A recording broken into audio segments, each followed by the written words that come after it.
बिस्मिल्लाहिर्रहमानिर्रहीम। अस्सलाम वालेकुम। कैसे हो प्यारे दोस्तों? उम्मीद करता हूँ आप सब ठीक ठाक होगे और खैरियत से होगे और खुशबाश होगे। तो आज की इस वीडियो में बहुत ज़बरदस्त रेसिपी लेकर आया हूँ, वो है जिंगर बर्गर की रेसिपी। बिल्कुल सिंपल तरीका है और सिंपल चीज़ां जड़ियाँ मसाले इस्तेमाल करने हैं।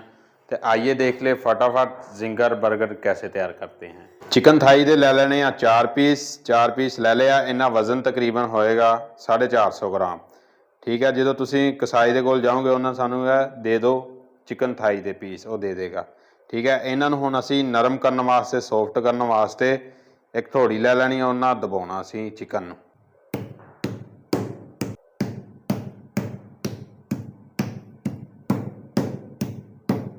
चिकन नूं दबाना इस वास्ते है कि यह नरम और जूसी बनेगा साडा चिकन जिहड़ा।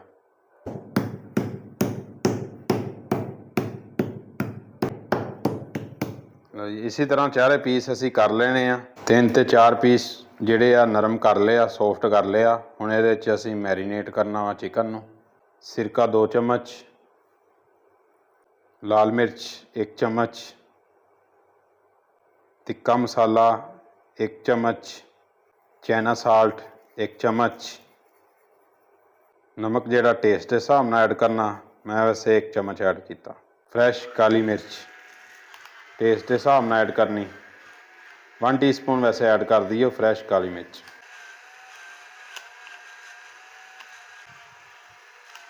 फ्रैश काली मिर्च भी ऐड कर दी। हम चिकन को अच्छे तरीके नाल मिक्स कर लेना वा, जिहड़ा मसाला अच्छी तरीके नाल लग जाए चिकन के अंदर।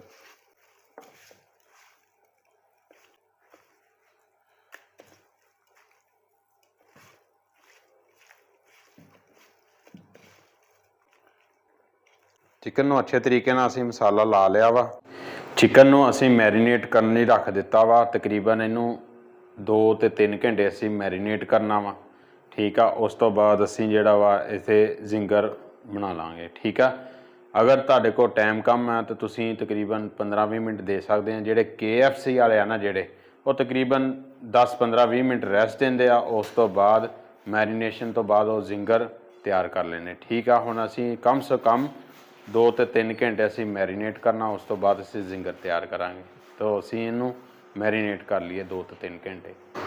चिकन नूं असीं अच्छे तरीके नाल मैरीनेट कर लिया वा। जिहड़ा जिंगर चिकन असीं बर्गर लई तैयार करना। ठीक है, तो हुण असीं इनू ब्रैडिंग करने वास्ते मैदा और पानी लैना वा। तो उस तो बाद साडा जिंगर तैयार हो जाएगा। ठीक है, ब्रैडिंग करके जिंगर तैयार कर लीए। आइए, सब तो पहले मैदे के अंदर इनू ब्रैडिंग करनी है चिकन नूं। मैदा जिहड़ा खुला लै लेना वा, उस तो बाद छान लेना मैदे नूं अच्छे तरीके नाल। ठीक है, इस तरह खुशक मैदा पा देना उत्ते। ब्रैडिंग नूं अच्छे तरीके नाल मसलना वा ताकि जिहड़े इहदे क्रम्स बन जाए। ठीक है, गोल गोल घुमा के एक्स्ट्रा मैदा उतार देना। उस तो बाद पानी च डिप कर देना। पानी तकरीबन तुसीं 10 सकिंट या 8 सकिंट रखना वा। उस तो बाद बाहर कढ़ लेना वा जिंगर नूं। फिर दोबारा मैदे के अंदर कोटिंग करेंगे।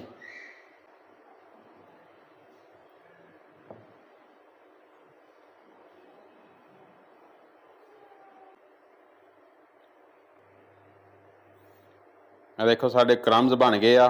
घ्यो के अंदर जिहड़ा असीं डिप करना वा, फ्राई करना वा जिंगर नूं, ते घ्यो तुहाडा गर्म होना चाहिए। तकरीबन 6 ਤੋਂ 7 मिनट असीं घ्यो के अंदर या घी के अंदर फ्राई करना। उस तो बाद बाहर कर लेना जिंगर नूं।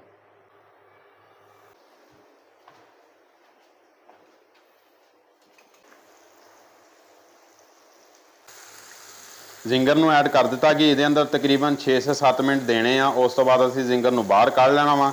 तो ज़्यादा चुल्हा हाई तो नहीं करना। बाद चों मीडियम हल्का हल्का ब्राउन हो जाएगा, फिर असीं बाहर कढ़ लेना।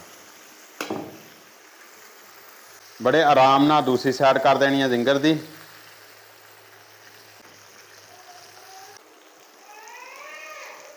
जो 2-3 जिंगर बना लेने आ, उस तो बाद मैदे नूं छान लेना। इस तरह के जर्रात जिहड़े आ पानी दे मैदे दे बन जाते आ।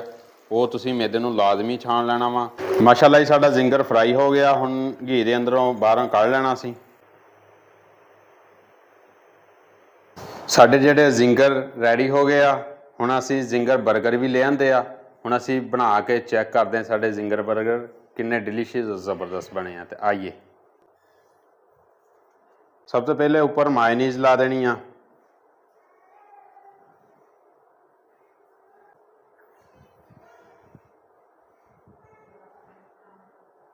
ਉਸ ਤੋਂ ਬਾਅਦ ਸ਼ਵਾਰਮੇ ਵਾਲੀ ਮਾਇਨੀਜ਼ ਲਾ ਦੇਣੀ ਆ।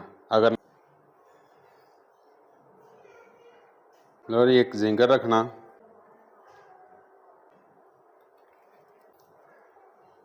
लो जिंगर रख देते दोनों उत्ते।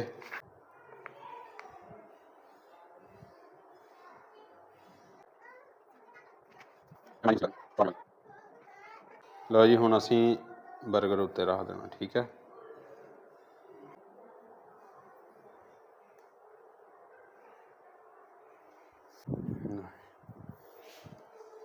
माशाअल्लाह जी साडे जिंगर बर्गर बिल्कुल रेडी हो गया। हुण असीं खा के चैक करते हैं साडे किस तरह ने जिंगर बर्गर तैयार होए आ। माशाअल्लाह सिंपल तरीका। ते आइए हुण चेक कर लीए।